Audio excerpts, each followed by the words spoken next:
dans les endroits les plus reculés où l'accès aux soins est très compliqué, voire impossible, avec toujours les mêmes victimes en première ligne et dans ce type de catastrophe, les femmes et les enfants. On a un camion avec des infirmières, une sage-femme et une psychologue pour les enfants et les femmes. Si vous voulez venir nous voir, on est là toute la journée. Mes collègues infirmières soignent les petits bobos, vérifient si les infections que les enfants ont sont des infections qui peuvent se soigner rapidement ou si ça demande des antibiotiques et donc on fait des réorientations à ce moment-là.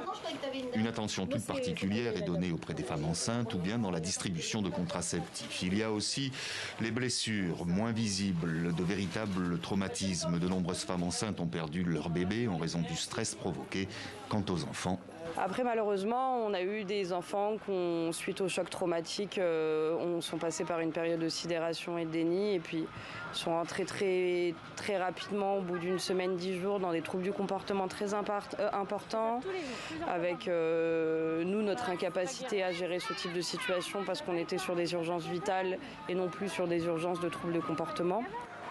À Mayotte, un habitant sur deux est un enfant avec aujourd'hui des besoins urgents pour assurer leur protection, d'autant que parfois l'innommable s'est produit.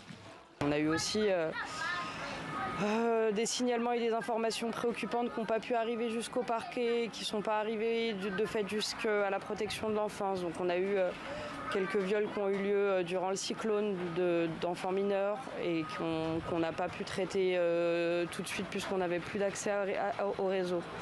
Faute de logement adapté, la mise à l'abri de ces mineurs est un véritable casse-tête, d'autant que beaucoup d'enfants ont été abandonnés par leurs parents après le passage du cyclone parce qu'ils ne pouvaient plus subvenir à leurs besoins.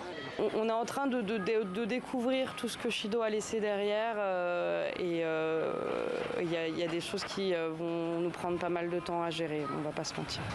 3 camions de ce type sillonnent actuellement l'île, un 4e est en cours d'aménagement. L'idée est aussi d'éviter, tant faire se peut, la saturation des hôpitaux.